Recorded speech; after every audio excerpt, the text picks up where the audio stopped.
시편입니다. 시편 60편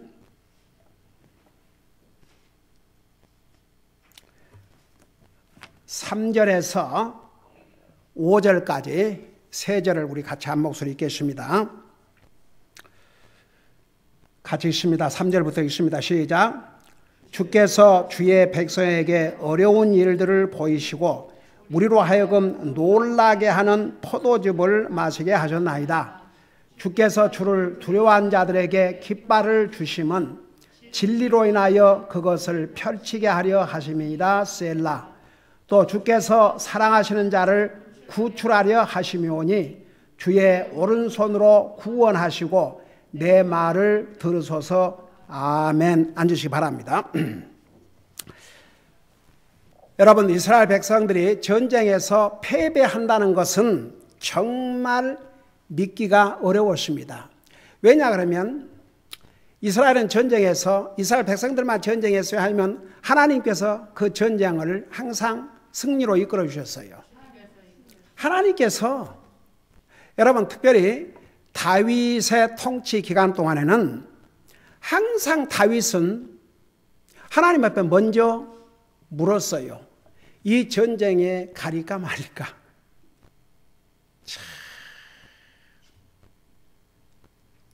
보통 왕이 전쟁을 할 때는 군사가 몇 명이냐, 잘 훈련시키고 뭐하고 뭐 장비는 이제 그런 거 무기를 잘 준비하고 어쩌고 그러죠. 다윗은 항상 이 전쟁에 가릴까 말릴까. 그리고 이 전쟁에 가면 승리를 주시겠습니까? 그렇게 항상 묻고 전쟁을 했어요. 그래서 다윗은 가는 곳마다 대승리를 거두었습니다. 여러분 참 잘 아는 얘기지만 당시에 지금도 이 팔레스타인하고 이스라엘은 저렇게 여러분 팔레스타인 사람들은 애들을 어렸을 때부터 어떤 세뇌 교육을 한 줄 아십니까? 이스라엘 원수 죽여야 된다. 그러니까 테러리스트가 돼가지고 자기 몸을 불태우면서 하죠. 그 전쟁이요 성경시대 때부터 지금까지 계속되고 있습니다. 근데 그 팔레스타인 그 골리앗 아주 이스라엘을 우습게 알고 너희 중에 한 사람이라도 전쟁도 치를 필요 없고 그냥 나를 대적할 군인이 있으면 한 사람 보내라. 그러고 나하고 둘이 붙게 해라. 그래서 내가 이기면 너희들은 내 종이 되고 너희가 보낸 군인이 나를 쳐서 이기면 우리가 너희들의 종이 되겠다. 그런데 이제 다윗이 자기가 저런 하나님과 하나님의 백성을 능욕하는 저자를 내가 가서 싸우겠습니다. 그러니까 그 사울 왕도 아직 젊은 소년이 그러니까 너는 안 된다. 그래도 제가 가서 싸우겠습니다. 제가 양을 치면서 사자도 곰도 내가 싸워서 그들을 죽이고 양들을 빼앗았습니다. 하나님께서 나와 함께 하시면 등이 이길 수 있습니다. 그러니까 이제 갑옷을 입혀주고 그 다음에 칼을 이렇게 해줬는데 이 사울 왕이 입던 갑옷이라 아직도 다윗은 어리고 그러니까 그 갑옷이 맞겠습니까? 그냥 몇 번 이렇게 시험 삼아 해보다가 안 되겠으니까 이거 안 되겠습니다. 그리고 갑옷도 다 벗어놓고 그냥 뭐 칼이고 뭐이고 다 내려놓고 그냥 물맷돌 하나 가지고 갔지 않습니까? 적의 입장에서는 그 골리앗이 뭐 육척 근데 어린 소년이 자기가 싸우겠다고 하니까 무슨 농담도 아니고 그래서 얼마나 비웃었습니까? 근데 다윗이 뭐라 했어요? 너는 칼과 창으로 지금 전쟁을 하려고 나왔지만 나는 만군의 여호와의 이름으로 그 만군이라는 게 영어로 the host 여러분 하나님의 군대가 얼마나 큰 줄 아십니까?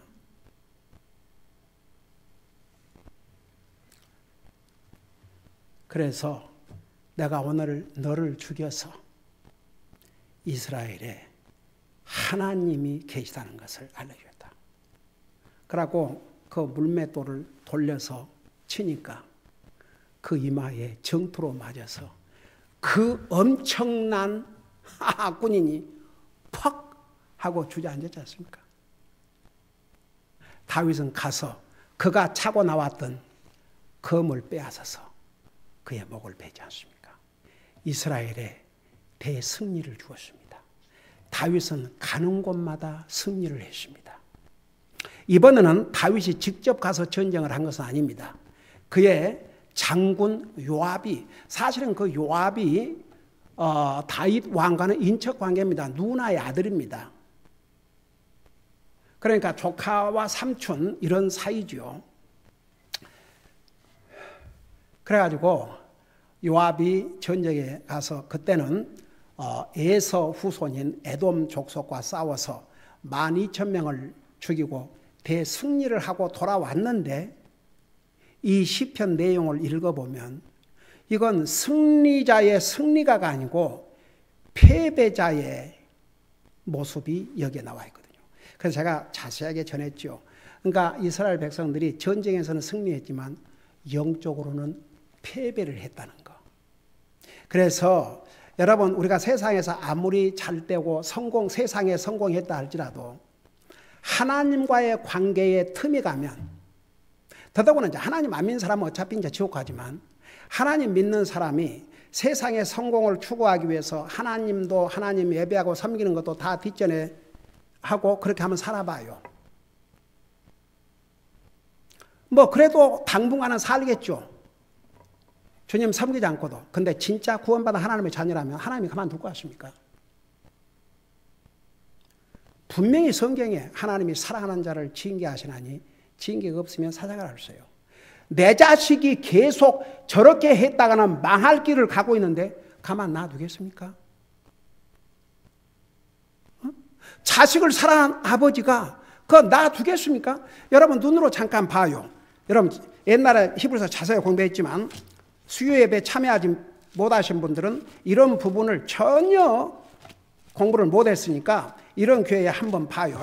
히브리서 12장에 뭐라고 말씀하고 있는지, 하나님과 하나님의 백성들과의 관계에 대해서 이렇게 말씀하고 있어요.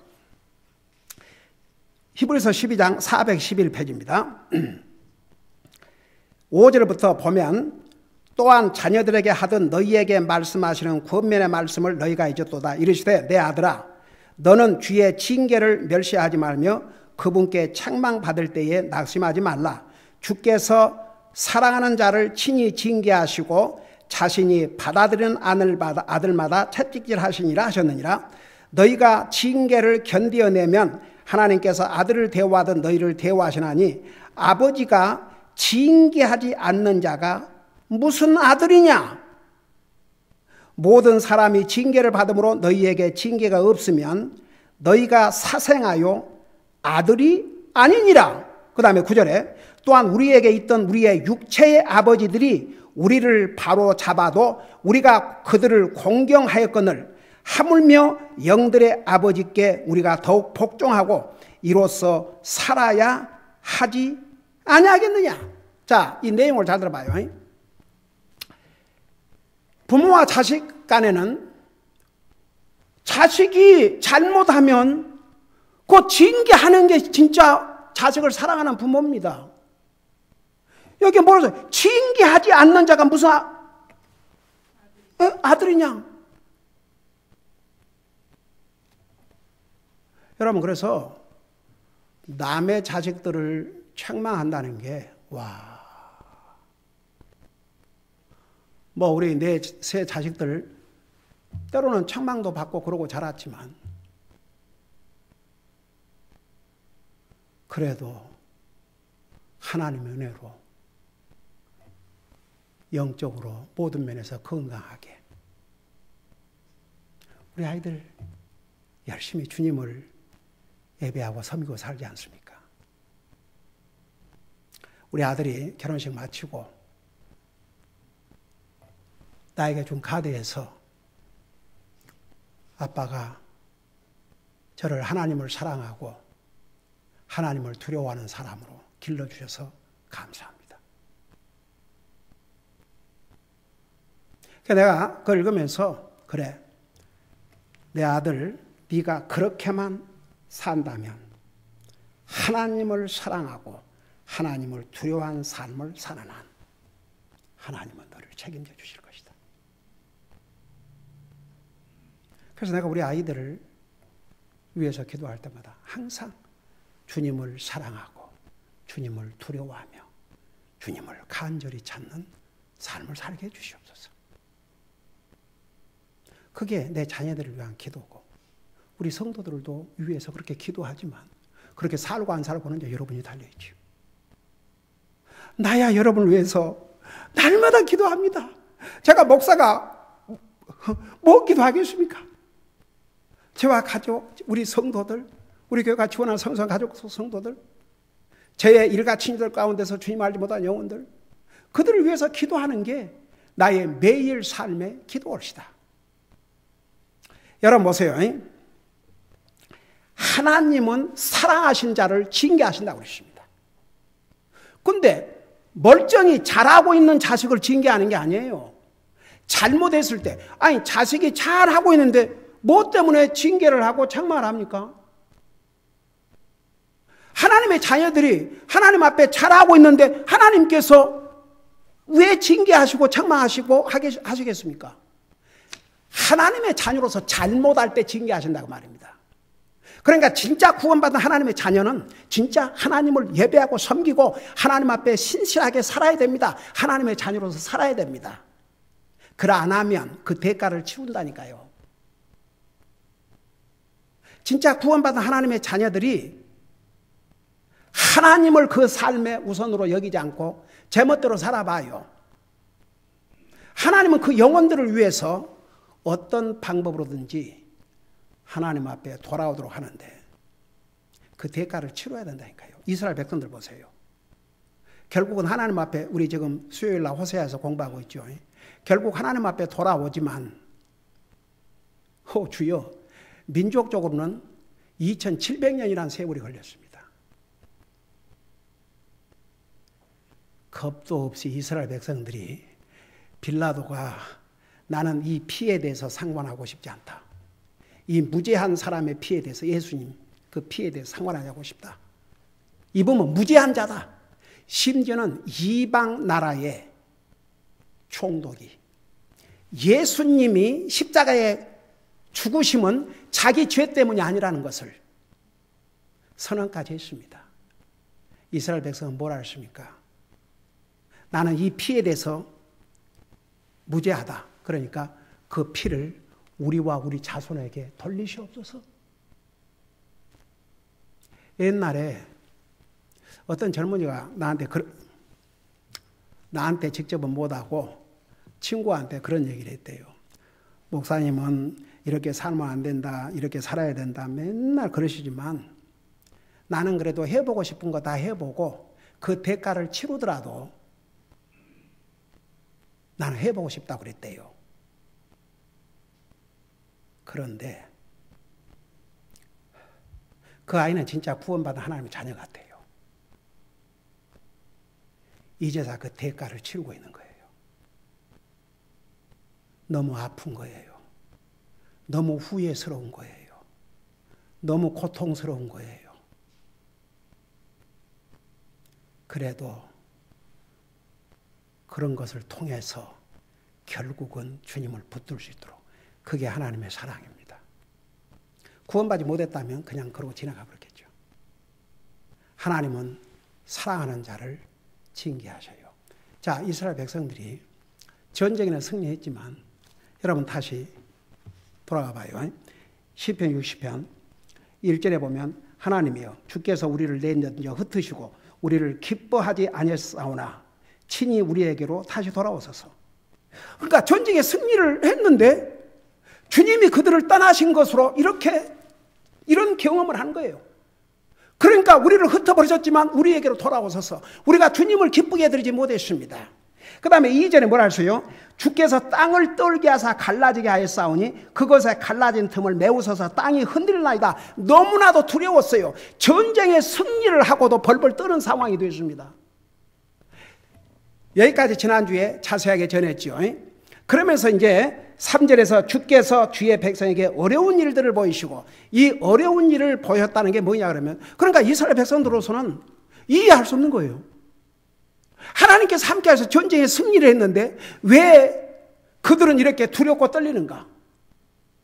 영적인 패배를 실감했어요.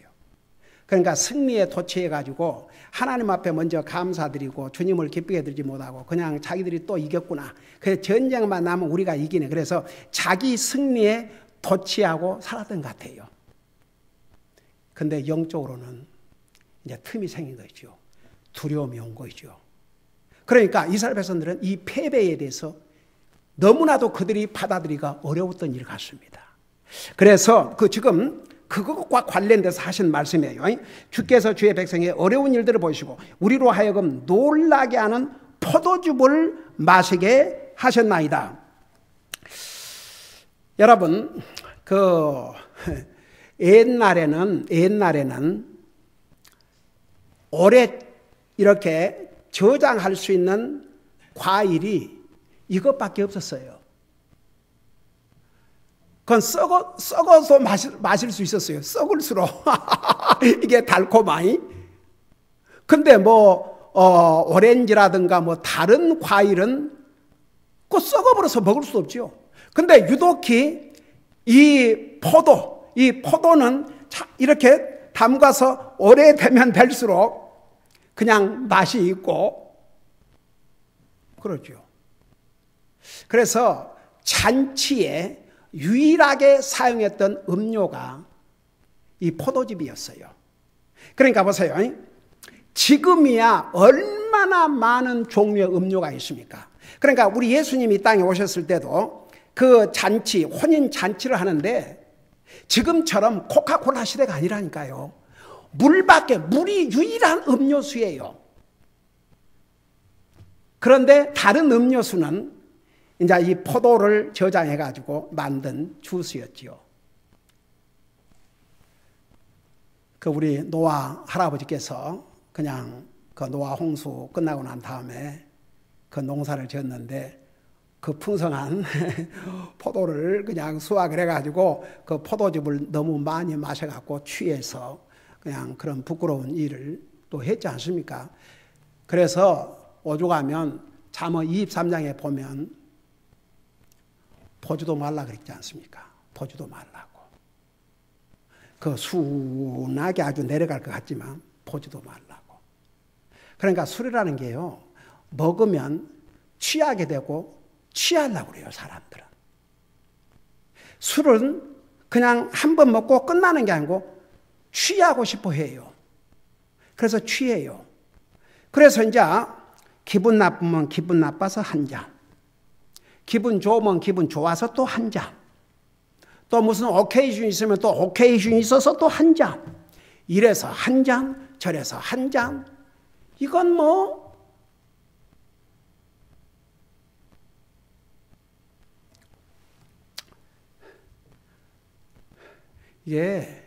그래서 왜 하나님 말씀에 그러니까 모든 것을 적당하게 심지어는 음식도 너무 많이 먹지 못하도록. 너가 탐식가이거든. 그냥 음식을 보면 정신을 차릴 수 없이 그런 탐식가이거든. 뭐라 했어요? 내 목에 뭐를 대라고 그랬어요? 칼을 대라고 그랬어요. 칼을. 주여. 결국 참 우리 주님은 우리를 뻔히 아시니까. 그래서 이게 참 마시면 취하게 돼 있다고요. 그래서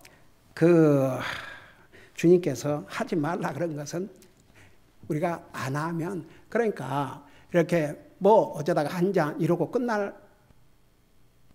참 좋겠는데 그게 안 된다니까요. 한 잔 하면 두 잔 하게 되고, 두 잔 하면 세 잔 하게 되고, 이래서 저래서. 그래서 사람이 취하면요 기분이 좋거든요. 그래서 마셔요. 그래서 취하고 싶어요. 성경은 괴로운 자에게 독주를 괴로운 자가 독주를 마시고 잊어불도록 그 약으로 한다면 그 괴로움을 잊기 위해서 독주 한 잔으로 끝나면 이제 에이맨이죠. 근데 그놈의 독주를 이제 계속 마시게 되면 어떻게 되겠습니까? 여러분 보세요. 우리가 그 먹는 목적과 이유가 분명하면요, 그게 죄가 될 수도 있고 안 될 수도 있어요. 여러분, 우리 디모데후서에 보면은 디모데전서인가? 이 디모데가 아직 젊은 하나님의 종이었는데, 여러분 옛날나 지금이나 목회자, 사역자는 사람을 상대하기 때문에 스트레스 안 받을 수가 없어요. 여러분 가족 식구들 간에도 스트레스 받는데 그 사람들이 목회자의 미니스트리 대상인데 그 속이 안 섞이겠습니까? 그러니까 이 젊은 목회자인 이 디모데가 위장병이 아주 자주 나왔던 모양이에요.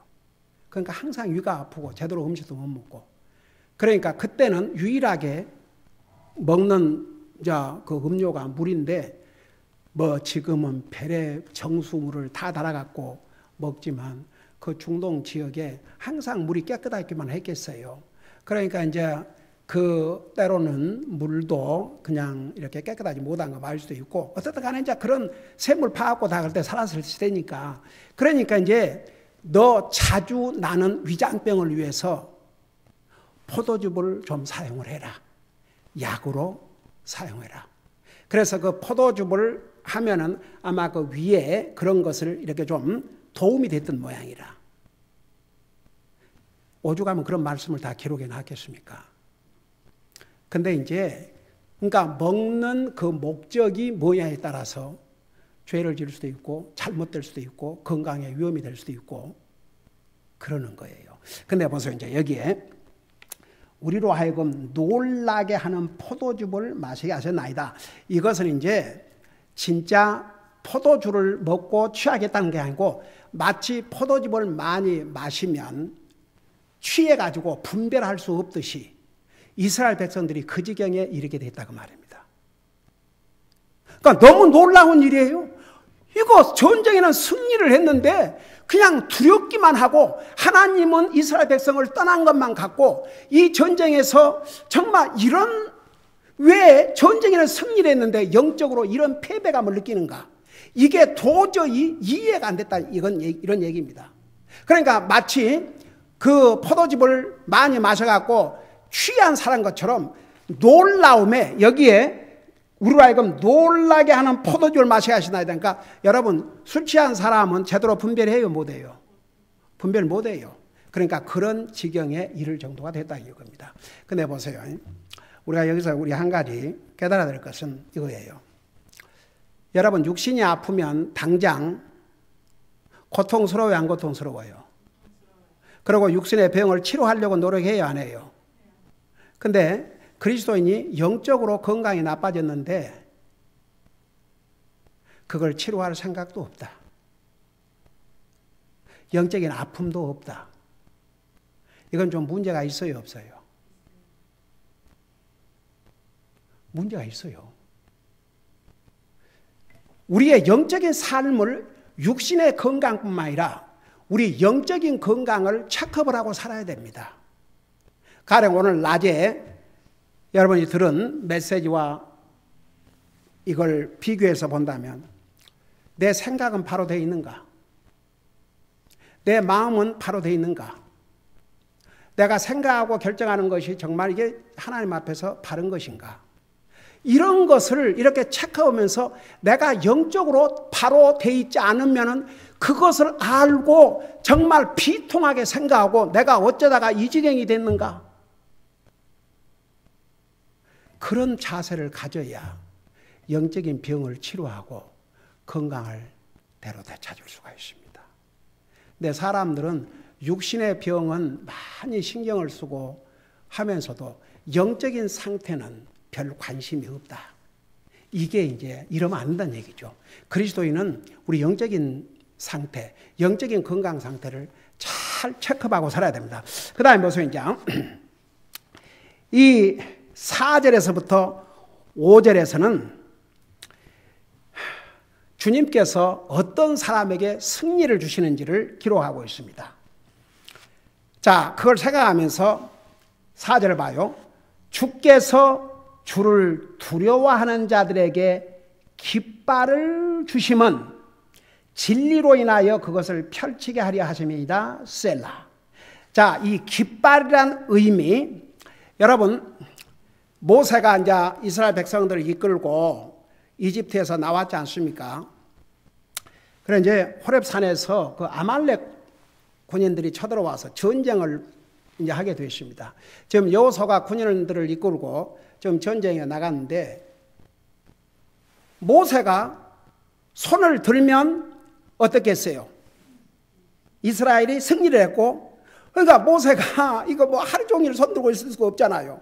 그러니까 자기도 모르게 힘이 들어갔고 모세의 손이 땅에 떨어지면 이스라엘이 패배를 하고, 그러니까 어떻게 했어요? 아론과 홀 두 사람이 모세의 양손을 들어줬어요. 그래서 종일 손이 내려가지 않으니까 결국 어떻게 했어요? 그 모세가 손을 들고 있는 한 이스라엘이 승리를 했습니다. 근데 그 승리를 하고 나서 어떤 말씀이냐면 이런 말씀이 있어요. 여러분 잠깐 출애굽기 17장을 보세요. 출애굽기 17장. 출애굽기 17장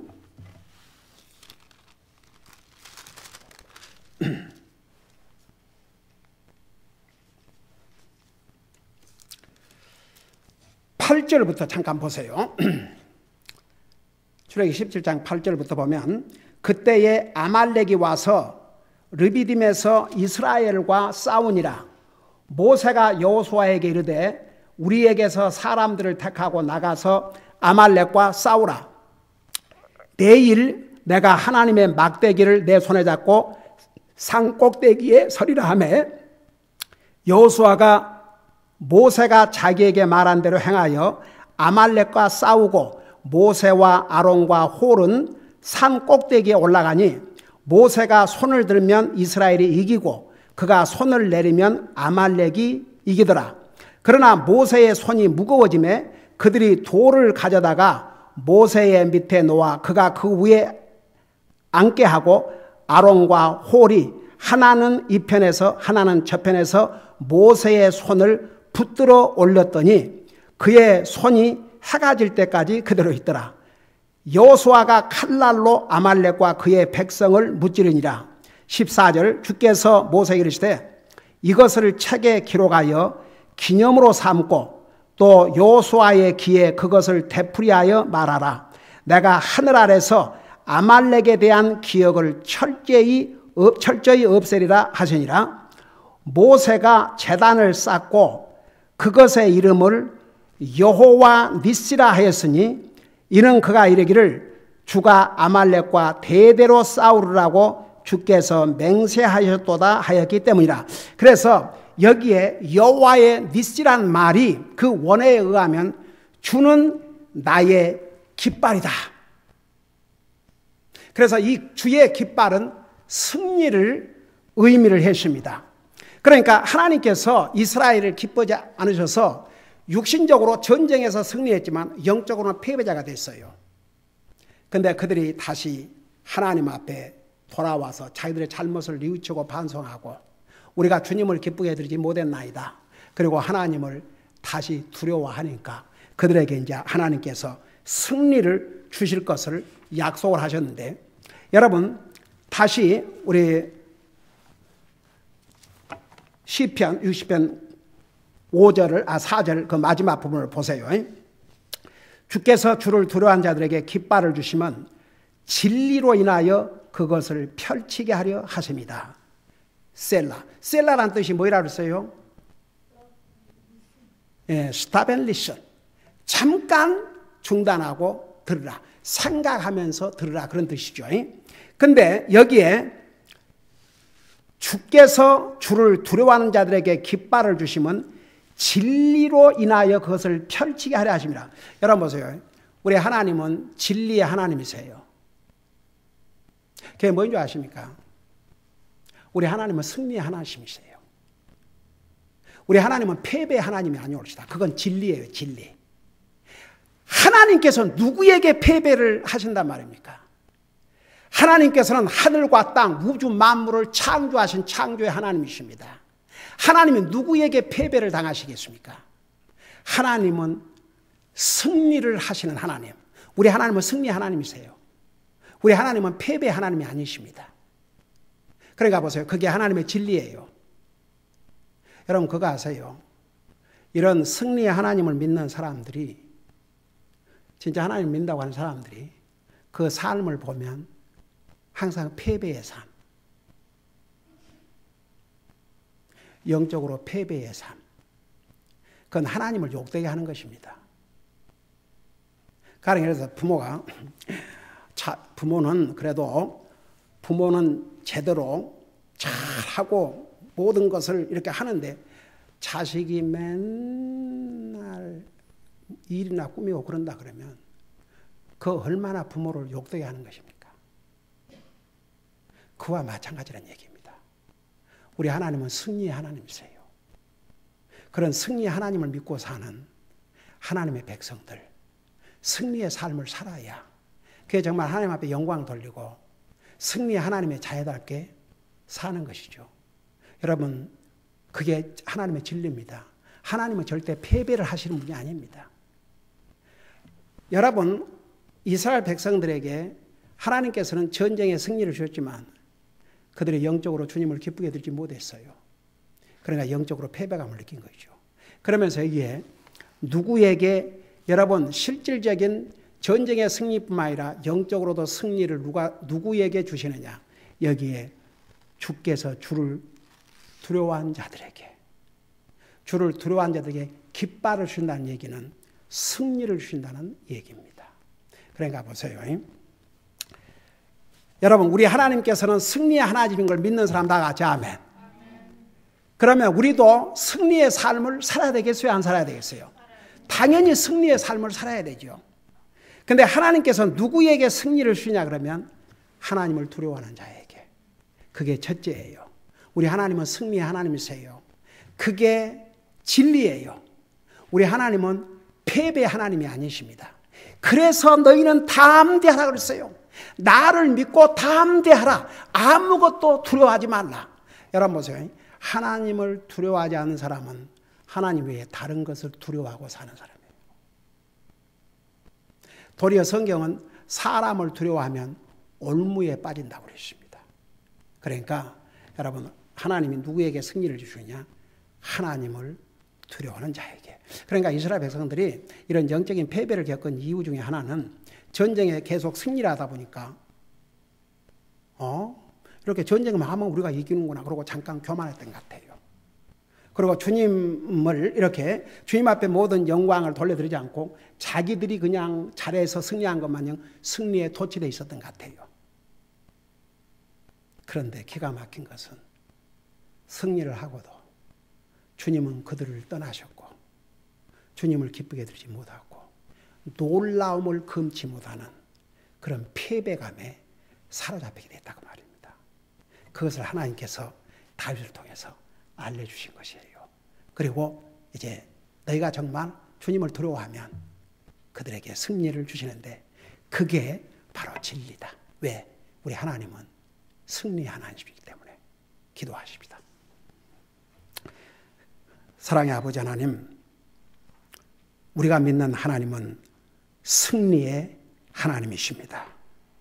이런 하나님을 믿고 사는 하나님의 백성들이 영적으로 패배의 삶을 산다면 하나님 앞에 영광을 돌려드리지도 못하고 결국은 세상에서 하나님의 자녀라도 영적으로 패배의 삶을 면치 못하다는 거 우리 잊지 말게 하시고 하나님을 두려워하는 자들에게 승리를 주시는 것이 진리의 말씀임을 우리 잊지 말고 항상 주님을 두려워함으로 영적으로나 모든 면에서 승리하고 사는 우리 사랑하는 성도들 되게 하여 주시옵소서.